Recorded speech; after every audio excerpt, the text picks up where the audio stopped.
The first warning came not as a sound, nor a signal, but as a gravitational tremor that rippled across 6 star systems at once, an impossible phenomenon that sent every sensor grid into chaos. Traders abandoned their routes, militaries froze mid-maneuver, and science stations scrambled to recalibrate their instruments. Nothing in the known galaxy should have been capable of such an entrance, yet there it was, a single ship, drifting out of a collapsing wormhole like a ghost returning from the dead. It was sleek, obsidian black, with angles that defied conventional geometry, as if space itself bent around it rather than the other way around. No engines, no heat signature, no crew visible, just silence. Across the galaxy, alarms erupted. Emergency councils convened. Entire species revisited ancient fears they had buried long ago. For thousands of years, humans had been considered extinct, wiped out in the catastrophic implosion of their home sector. Their ruins, those few that remained, were studied like artifacts of a once terrifying apex civilization. But even in death, humans had influenced history. Their technologies were still unmatched. Their recorded wars were still studied. Their victories remained almost mythic. So when the mysterious ship broadcast a message, simple, calm, and unmistakably human, the galaxy trembled. "We are returning." The transmission was repeated in every known language, every dialect, every forgotten tongue. No emotion, no threat, no explanation, but its meaning was enough to send governments into full mobilization. Fleets launched from orbital docks, diplomatic channels jammed with frantic negotiations, religious orders prophesied doom, conspiracy networks exploded with theories. How had humans survived? Where had they been hiding? Why return now? The ship gave no answers. It merely drifted forward, scanning, observing, existing. And the galaxy, unified only by fear, braced for what came next. Fear spread faster than any fleet ever could. Every species, from the noble Vitraxi to the war-hardened core, gathered in panic-stricken chambers to dissect the impossible return of the humans. Old records, many censored or half-erased, were opened again, their contents whispered like ghost stories meant to scare children. But these weren't legends. They were history. Terrifying, undeniable history. The Zorathi remembered how humans ended their expansionist crusade not with superior numbers, but with a weapon that rewrote orbital mechanics. The Druin recalled humans outsmarting entire AI collectives, hijacking thought networks designed to be impregnable, and the Council of 12 still possessed the treaty that ended the War of Fractured Suns, signed in human blood as a gesture of peace after they dismantled 3 empires in a single month. The galaxy had not forgotten. It had only hoped humans never returned. Now, species that had been enemies for centuries found themselves meeting in dim war rooms, studying holograms of the lone human vessel.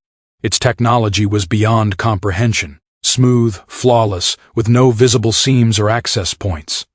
Energy scanners couldn't measure its output. It simply didn't fit on known scales.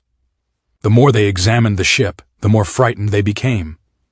And then came the rumors. A scout vessel claimed it detected distortions in the wake of the human ship, small, silent anomalies that suggested it wasn't alone.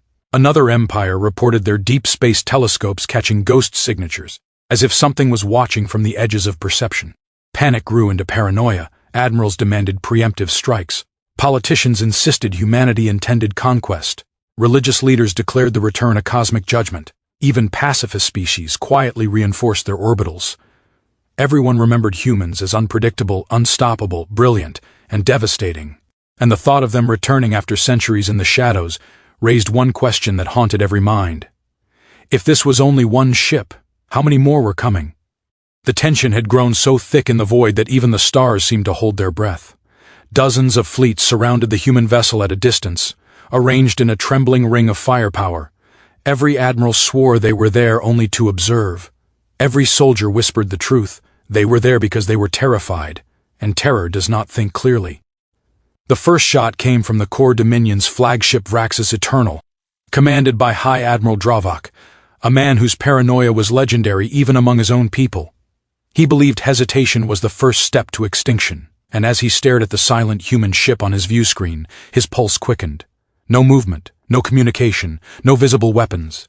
To him, that meant only one thing: they were hiding something worse. "Fire!" he growled. The order echoed through the Dominion's ranks, and the void lit up with a barrage of superheated plasma, dark matter missiles, and kinetic lances meant to tear a small moon apart. The combined salvos screamed across space and struck the human ship with enough force to destabilize a star, and then, nothing. The energy washed over the ship like water striking stone. No scorch marks, no ripple across the hull, no sign it even noticed. Across the surrounding fleets, shock rippled like a silent explosion. Sensors reeled, trying to understand what had just happened. Dozens of admirals shouted contradicting orders. Some demanded a retreat, others demanded a second strike. Before anyone could act, the human ship finally responded. A soft pulse, barely visible, expanded outward like a gentle breath.